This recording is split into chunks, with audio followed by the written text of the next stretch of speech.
गुरु नानक देव जी की जिंदगी और तालीमात के हवाले से बात करने के लिए हमारे साथ खास मेहमान मौजूद हैं। साबिक पार्लिमानी सेक्रेटरी पंजाब महेंद्र पाल सिंह और कनाडा से हमारे साथ मौजूद हैं Jasbir Singh Baproy. Thank you so much for joining us in Suno Pakistan. Sir कैसे हैं आप? जी बिल्कुल, मैं ठीक हूँ जी। सर आज जो है ना बहुत ही ख़ास दिन है, तो हम जानना चाहेंगे कि गुरु नानक देव जी जो है उनका बचपन किस तरह से था, किस तरह से उन्होंने अपनी ज़िंदगी गुजारी। थोड़ा सा हम बचपन से ही स्टार्ट करते हैं। जी बिल्कुल, गुरु नानक देव जी का जन्म जो है वो सन 1469 में ननकाना साहब में हुआ। ननकाना साहब का पहला नाम राय पोएदी तलवंडी हुआ करता था और बाद में नानक आना से वो शॉर्ट ननकाना साहब बन गया। और ननकाना साहब में हुआ। उनकी जो इब्तिदाई तालीम वो भी ननकाना साहब में ही गुरुद्वारा पट्टी साहब से स्टार्ट हुई, जहाँ पे उन्होंने पट्टी नामी बाणी भी उसकी की और मुख्तलिफ मौजज़ात दिखाते, सच्चा सौदा और 4 उदासियाँ के 4 सफ़र उन्होंने ज़िंदगी के किए, जिसमें मक्का शरीफ भी गए, जिसमें हिंदुस्तान के बहुत सारे शहरों में गए। पाकिस्तान में पाकपतन जो बाबा फरीद जी के नाम से मशहूर है, मुल्तान शाह शमस दरबार पे वो गए, मुख्तलिफ करते गए। पंजा साहब हसनब दाल में इसी तरह से करते करते ये आखिरी वक्त इन्होंने ज़िंदगी के 18 साल करतारपुर साहब में गुजारे। और ये शहर करतारपुर नहीं हुआ था। यहाँ का एक ख़ास वाक़या मैं बताता चलूँ कि करतारपुर साहब में 2 भाई आपस में जब उन्होंने कारोबार किया, जब गंदम की कटाई की, तो दोनों ने आपस में बराबर तकसीम की कि गंदम जो है वो बराबर तकसीम होगी। और जब छोटा भाई खाना खाने चला गया कि आप इंतज़ार करें, मैं खाना खा के आता हूँ, तो बड़े भाई ने कहा कि जी ये छोटा है, मैं थोड़ी सी गंदम इसको अपने आप से दे देता हूँ। ठीक है। तो जब बड़ा भाई खाना खाने गया और छोटा भाई आया, तो उन्होंने कहा कि मेरे बच्चे तो छोटे हैं, मेरी तो गंदम का इस्तेमाल कम है। तो उन्होंने अपने उससे गंदम जो है बड़े भाई को एक्स्ट्रा डाल दी, जिसकी वजह से उसका कि जहाँ पे एहसास मौजूद है गुरु नानक देव जी ने, तो वहाँ पे रब मौजूद है। इसलिए करतार जो है वो रब को कहा जाता है, तो इसलिए उस शहर का नाम करतारपुर रखा गया। गुरु नानक देव जी ने आखिरी 18 साल। बड़ी ही जबरदस्त आपने तारीख बताई है। हमारे साथ कनाडा से भी एक मेहमान हमारे शो का आज हिस्सा बने हैं, जसबीर सिंह साहब। सत श्री अकाल, अस्सलाम वालेकुम, वेलकम टू सुनो पाकिस्तान। आपका सर बहुत शुक्रिया वक्त देने का। आपसे भी ये जानना चाहेंगे कि कनाडा में गुरु नानक देव जी की जो रसूमात हैं उस हवाले से किस तरह का माहौल होता है, वहाँ पर किस तरह से जो है वो इस दिन की मुनासिबत से कैसे इंतजाम किए जाते हैं? जी जिन्ने भी साडे भैन भाई प्रोग्राम सुन रहे सारे सलाम, सत श्री अकाल। मेरे वीर जी महेंद्र पाल जी आए, उन्हों का भी स्वागत है जी, और आप जी का कि तुसी मौका दिता। और गुरु नानक देव जी महाराज जिहड़े आ जी सिखां दे बानी होए आ, साडे धर्म दे मोढी होए आ, और उन्होंने ने सिख धर्म की जिहड़ी शुरुआत की आ ननकाना साहिब की पवित्र धरती तो नवंबर दे विच उन्हां दा जिहड़ा है प्रकाश पुरब अवतार पुरब जन्मदिन आ रहा है। दुनिया भर तो सिख जिहड़े आ वो ननकाना साहिब की धरती के उत्ते नमस्तक होण आउंदे आ। जिस तरह तुहाडे लई मक्का मदीना पवित्र है, साडे लई ननकाना साहिब करतारपुर साहिब बहुत ही पवित्र थां वा। और करतारपुर साहिब जिहड़ा है गुरु साहब कहंदे हन करतारपुर करता वसै संतन कै पास। सो ये करतारपुर दे विच जिस तरह भाई महेंद्र पाल सिंह ने दस्सिया कि करतार उस परमात्मा का नाम रब का नाम आ। सो उस दे विच जिहड़ा है रब आप वसदा है। ते इत्थे ही गुरु नानक पातशाह जी ने जिहड़ा है जिंदगी दे 18 साल बतीत कीते। इत्थे ही सानू जिहड़ियां सिੱਖੀ ਦੇ 3 ਵੱਡੇ ਮੁੱਢ ਆ ਜਿਹੜੇ ਜੀ, जिस दे पिलर ਜਿਹੜੇ ਹੈਗੇ ਸਾਡੇ ਸਿੱਖੀ ਦੇ ਉੱਤੇ, ਪਹਿਲਾ है नाम जपना, दूसरा किरत करनी ते तीसरा वंड के छकना। सो ये तिन्ने ਜਿਹੜੇ कमाई ਦੇ ਜਿਹੜੇ गुरु साहब ने सानू दित्ती आ, ये करतारपुर साहब की पवित्र धरती के उत्ते दित्ती आ। सो ये साडे लिए एक बहुत है कि रब दा जिसने तुहानू पैदा किया वा, जिसने सानू इस दुनिया के उत्ते घल्लिया वा, उस दा जिहड़ा है नाम तुसीं लैना, उस दा नाम, उसनू अल्लाह नू याद करना, वाहिगुरू रब नू याद करना वा। उस तो बाद जिहड़ी है धर्म की किरत कमाई जिहड़ी है 10 नौवां दी जो अपनी सच्ची सुच्ची किरत है वो करनी है।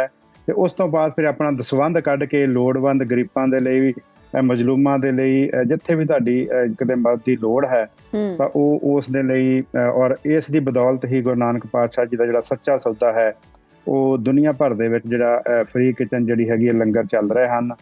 और ये साडे लई माण वाली गल है कि दुनिया दे विच किते भी जिथे निशान साहब लगा है ਚਾਹੇ ਉਹ ਕੈਨੇਡਾ ਹੈ, ਅਮਰੀਕਾ ਹੈ, ਯੂਰਪ ਹੈ, ਇੰਗਲੈਂਡ ਹੈ ਜਾਂ ਪੰਜਾਬ ਆ, ਦੋਵੇਂ ਪੰਜਾਬ ਆ, ਆਪਣੇ ਪਾਕਿਸਤਾਨ ਆ, ਪੰਜਾਬ ਭਾਰਤ ਦੇ ਵਿੱਚ ਆ, ਬਲਕਿ ਦੁਨੀਆ ਦੇ ਕਿਸੇ ਵੀ ਧਰਮ ਕਿਤੇ ਵੀ ਜਿਹੜਾ ਹੈ ਦੇਸ਼ ਦੇ ਵਿੱਚ ਜਿੱਥੇ ਵੀ ਸਿੱਖ ਵਸਦਾ ਹੈ ਉੱਥੇ ਗੁਰਦੁਆਰਾ ਸਾਹਿਬ ਹੈ ਤੇ ਉੱਥੇ 24 ਆਵਰ ਫ੍ਰੀ ਲੰਗਰ ਜਿਹੜਾ ਹੈ ਬਗੈਰ ਕਿਸੇ डिस्क्रिमिनेशन ਦੇ ਬਗੈਰ ਕਿਸੇ बहुत ही अच्छी बात है कि बगैर किसी डिस्क्रिमिनेशन के वहां पर लंगर दिया जाता है। कोई भी आ सकता है, बहुत ही खूबसूरत ये चीज है और बहुत ही खूबसूरत अमल है। हम सर के पास लंगर दी जड़ी इन्नी का महत्ता देखी है जी, अपना अकबर बादशाह गुरु अमरदास महाराज ਦੇ ਦਰਬਾਰ ਤੇ ਆਉਂਦੇ ਆ ਨਮਸਤਕ ਹੋਣ ਤਾਂ ਉਹ ਕਹਿੰਦੇ ਆ ਪਹਿਲਾਂ ਲੰਗਰ ਛਕ ਕੇ ਆ ਜੇ ਮੇਰੇ ਨਾਲ ਗੱਲਬਾਤ ਕਰਨੀ ਆ, ਮੇਰੇ ਦਰਸ਼ਨ ਕਰਨੇ ਆ ਤਾਂ ਸੋ ਉਹ ਸਭ ਦੇ ਲਈ ਆ। ਉਹ ਕਹਿੰਦੇ ਜੇ ਤੁਹਾਡਾ ਢਿੱਡ ਭਰਿਆ ਹੋਏਗਾ, ਕਿਉਂਕਿ ਦੁਨੀਆ ਦੇ ਵਿੱਚ ਆਪਾਂ ਤੁਰੇ ਫਿਰਦੇ ਆ ਸਿਰਫ ਆਪਣੇ ਪੇਟ ਦੀ ਖਾਤਰ, ਆਪਣੇ ਢਿੱਡ ਦੀ ਖਾਤਰ, ਆਪਣੇ ਪਰਿਵਾਰ ਦੀ ਖਾਤਰ। ਬਿਲਕੁਲ ਸਾਰੇ ਇਨਸਾਨ ਬਰਾਬਰ ਨਹੀਂ ਜੀ, ਸਾਰੇ ਇਨਸਾਨਾਂ ਦੀ ਇੱਥੇ ਗੱਲ ਹੋ ਰਹੀ ਹੈ। ਮਹਿੰਦਰਪਾਲ ਸਾਹਿਬ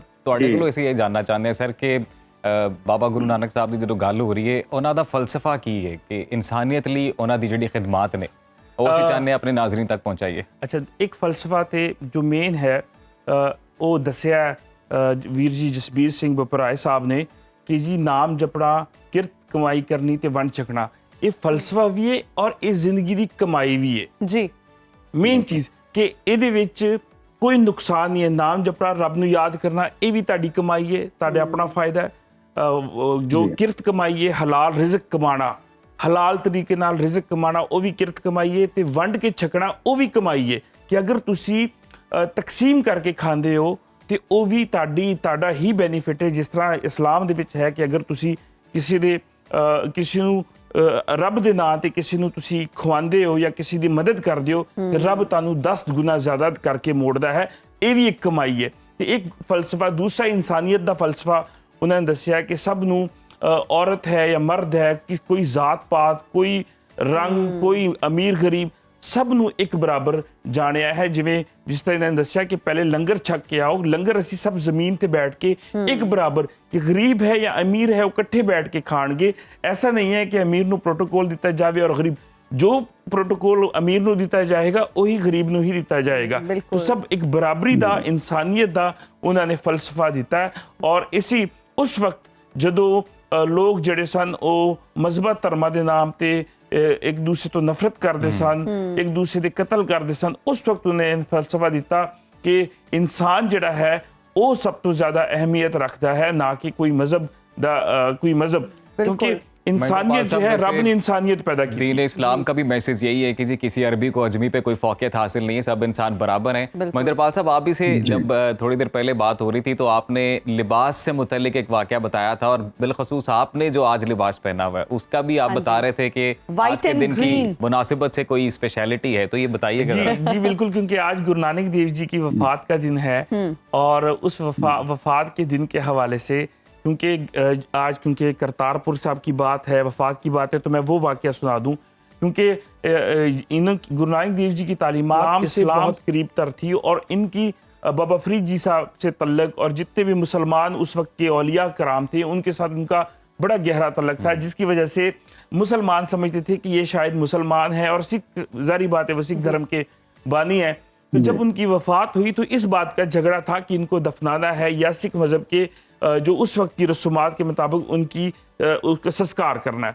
तो उस वक्त झगड़ा था, तो उस वक्त मुसलमानों ने और उनके कि ये हमारे मुसलमान हैं, वो तो उस तरह से जब कर रहे थे, डिसाइड कर रहे थे, तो उस वक्त गुरु अंगद देव जी दूसरे गुरु ने कहा कि मैंने जिंदगी में कभी अपना फैसला नहीं लिया, ये भी गुरु नानक देव जी यही फैसला लेंगे।